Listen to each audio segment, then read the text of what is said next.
Okay, hey everyone, welcome to an episode of On the Wrist from Off the Cuff. A really special review for you guys from the brand Vaer. A little about them. They were founded back in 2016 out of Venice, California, which is in Los Angeles County in the good old US of A. And pretty much they started Vaer because the founders couldn't afford the watches that they liked, and they didn't like any of the watches that they could afford. So they used their life savings to bring their vision of the perfect everyday watch to life. And they, of course, have grown, and they are now, have been for a while now, proudly offering American assembly as well as testing options, which is awesome. Now, in terms of type of watch, this is a dive watch. Some key common characteristics inside when you're looking for a diver, of course, you're going to find water resistance, typically paired to some type of screw down crown, so to make sure that all those gaskets are going to be put to good use. You're going to want something that's tough, legible, with a dive time bezel, and a diver's extension is always nice if on bracelet. This is their C4 Tactical Field Solar Watch in the 41.5 millimeter sizing, as well as the USA assembly, and it's essentially the brand's ultimate tactical watch, a rugged ocean ready tool assembled in the USA and powered by light. These pre-orders that are currently open at the time of filming are planned to ship out around March. These go for $479 in steel, or you could pay up a little bit more for $499 and get it in a black DLC coating. This sample was kindly provided by the brand for the purpose of this review, and I'm excited to share with you guys. You guys know me, of course, as a Marine Corps veteran. I'm big into tactical aesthetics, military aesthetics, and this is more than just your kind of typical dive watch. It definitely dives into the tactical nature, and I think makes for one heck of an option. So with that said, let's go ahead, zoom the camera out, get this piece in hand, and take a closer look. Okay, so definitely in full tactical mode here, but in terms of the dimensions, it's going to be 41.5 millimeters across, 12.6 millimeters thick, and 48.5 millimeters lug to lug. In terms of the construction, 316L stainless steel, and you're going to have mostly pretty much all matte blasted, except for maybe a little bit of a different texturing on the back where it's going to be a little bit finer and a little bit coarser. And you even get to see here that they have engraved here, or you could just say etched, the phonetic alphabet, which is very cool. Definitely a nice callback. So if you want to have some radio discipline, within your comms, that's nice to have there as a reference. Now, in terms of the crystal, it's going to have a flat sapphire with an inner anti-reflective coating. In terms of the bezel, 120 clicks. A very nice tactile engagement there. Great grip on the coin edge, as well as a nice blend of clickiness and smoothness. But for those of you with an eagle eye, you've probably noticed that this isn't a 60-minute timing bezel. It's actually a very versatile 12-hour traveler's bezel. So, if I'm in California, and if I wanted to go to Texas, and they're, let's say, 3 hours difference, boom, or actually probably be 2. That depends on daylight savings and all that, but say I'm flying, towards the East Coast, I can offset it like that. Instead of it being 12, it'll now be 2. Very, very simple, very easy to use. And the nice thing is, if you are going to use it for dive timing, you can still absolutely put the minute hand there, and then you would just be doing it multiples of 5, right? So the 2, essentially, you'd be 5 times 2. So that'd be 10 minutes, 15 minutes, 20 minutes, so on and so forth, which will still absolutely work. Very versatile, and I think quite handsome. I do like that they did index out the first 20 individual minutes, though, so you can time those quite nicely. Now, the crown is screw down, located at 4 o'clock, nicely signed there. You can see, even though this is matte blasted, there are quite a bit of contours on here. You can see there's a kind of a bit of a soft bevel on top as well as underneath, which do help with, again, keeping this from feeling too slab-sided. And with that classic tonneau shape, it definitely can give you a reminder of like a slim turtle type of sizing and shape. Although I will say that in terms of proportion wise, the dial is going to be a bit more expansive, which it kind of has to be able to fit all this information on there, right? The 12 and 24-hour scale, plus all of the partial hash marks and everything all the way around. And then of course the star of the show is going to be that 3D printed Lume. So there's a lot on that dial, so I'm glad that they made it more expansive. It looks quite balanced, but it does give you a bit more of a visual punch than you might expect on your typical 41.5mm watch. Now, you can see this nicely ticking away, and it's going to be powered by the solar quartz Epson VS TAC 42, which is a made in Japan movement. Although everything else is assembled in the States, the movement itself is of the made in Japan variety, which is nice. Because they're not always, Japanese movements, believe it or not, are not always assembled in Japan. And so this is very good for those of you that do appreciate that Japanese craftsmanship.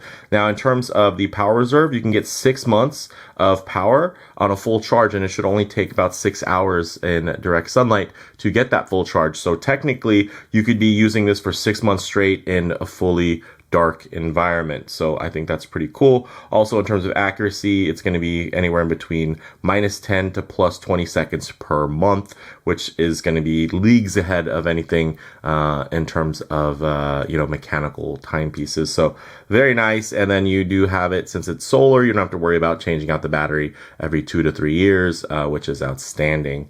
Now, like I mentioned, solid etched case back.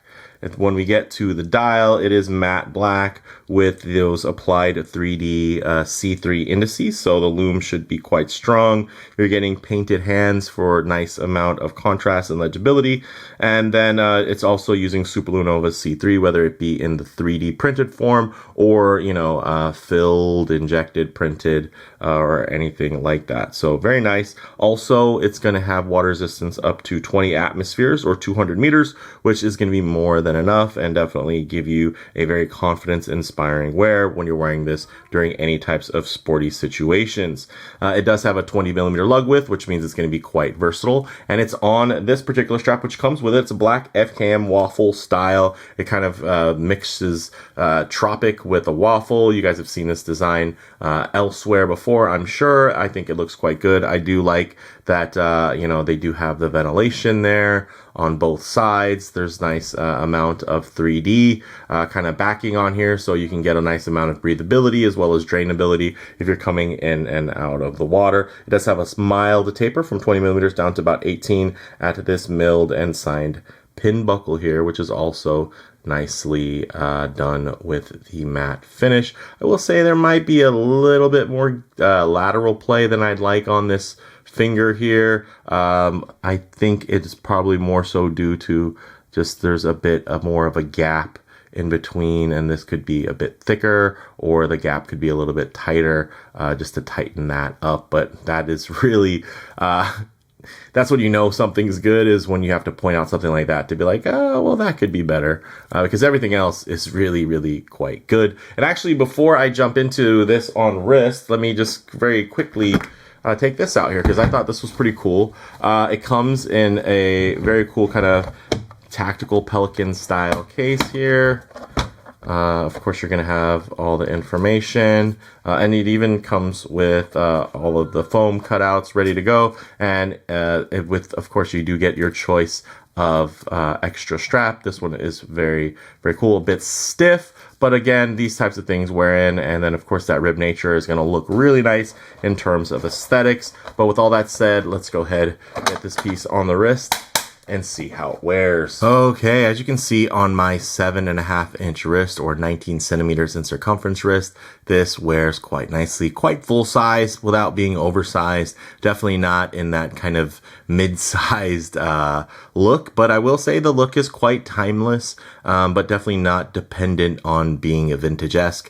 And of course, a lot of the modern details, like the way the Lume is applied, definitely feels more contemporary. But this does definitely give you a more timeless look in terms of the fact that, yes, it does have an aesthetic that is pretty well known in terms of it having more of the field watch style dial, and then of course that more military style bezel insert.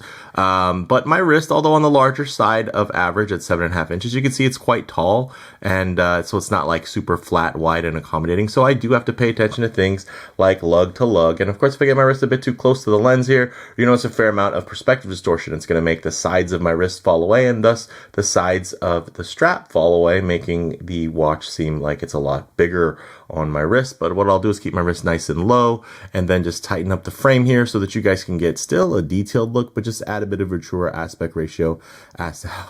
Ooh. Ooh, excuse me. Ooh. Oh, thank you down in the comments. Thank you. I always get blessings and wishes.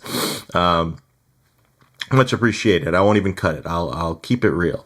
So yeah, you guys can see on my wrist, I think this looks great. Although there's a little bit of dust there. Let me pop that right off. The nice thing is these FKM rubber straps are not dust magnets. So they have a nice, tight, kind of less porous skin to them. So yeah, you don't have to worry about it getting really dusty and tacky feeling. So that's very nice there. And I do think that the matte finish goes really well. Of course, again, against the matte finishing that you're going to see on the dial and the bezel insert. The bezel insert itself is actually steel, and it is coated. So this is a lumed and coated steel insert, and is not like a matte ceramic or anything like that, but it's also not a matted finish aluminum insert either. So I think that's pretty nice.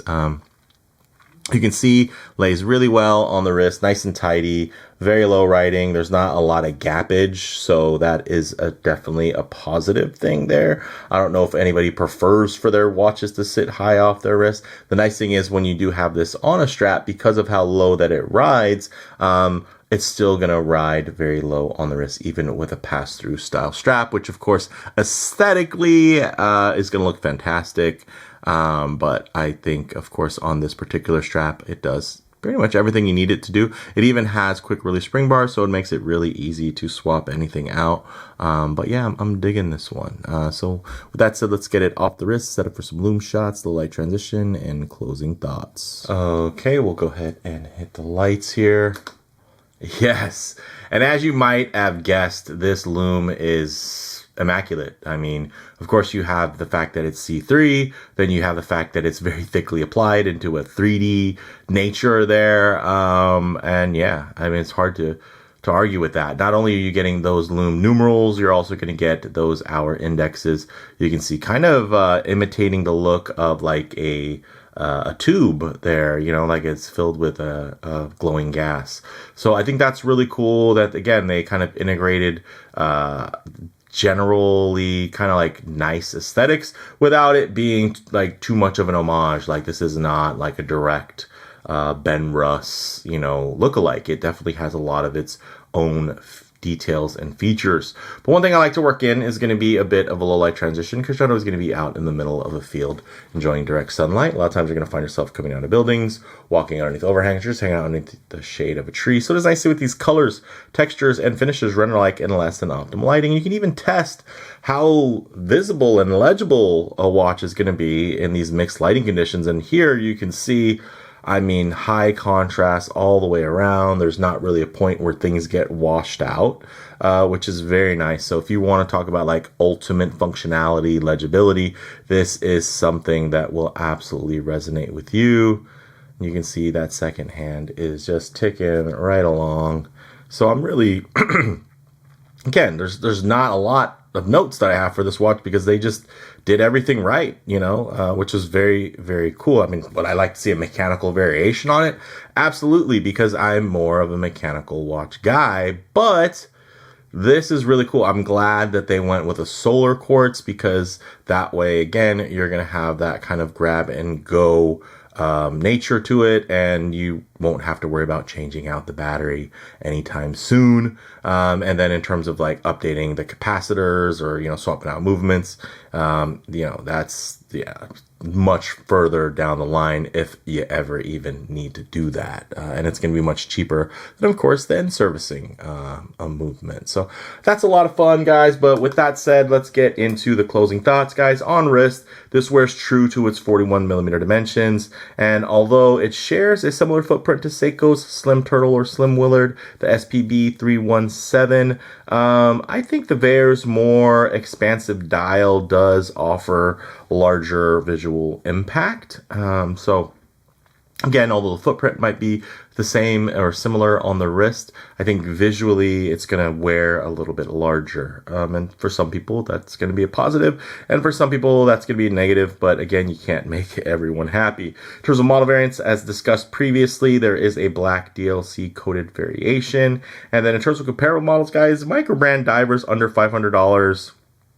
That whole space, it's so competitive, and it's tough, right? The competition is tougher than it's ever been. But for those of you who like the military and / tactical aesthetic here, as well as can appreciate the fact that this is utilizing USA assembly, and you're looking for that kind of grab and go versatility of a solar quartz, this might be right up your alley. This could definitely be something that is answering your call. I think that's how good it is. And in terms of the aesthetic here, very, very classic. Maybe it's a little greenish hue here in the day Lume just because of how bright that Lume gets. But I will say when it starts fading, it can look more like more like a true white. But when it has a full charge like it's going now, you're gonna definitely have a bit of a green tint, which I think is fine, especially when you have it on, like, let's say a green NATO or an elastic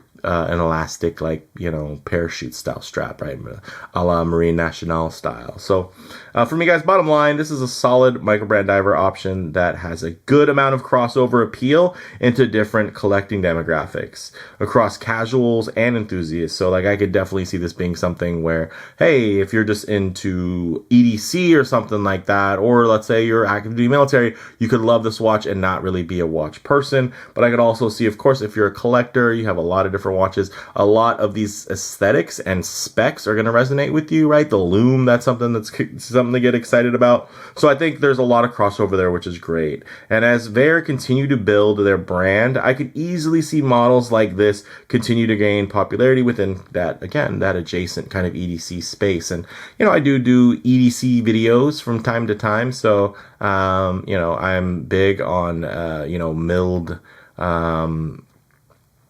pens and pocket knives and all the goodies, and of course even down to pocket torches and flashlights and everything like that. So I think this is a great one for a crossover within those spaces, and yeah, I could easily see again somebody who's big into watches enjoying this, as well as somebody getting into watches because of the adjacent spaces that this will also kind of occupy. So with that said, let me know what you all think down in the comments below. If you like the video, please hit like, and if you haven't already, please subscribe for more content just like this. Thanks, guys.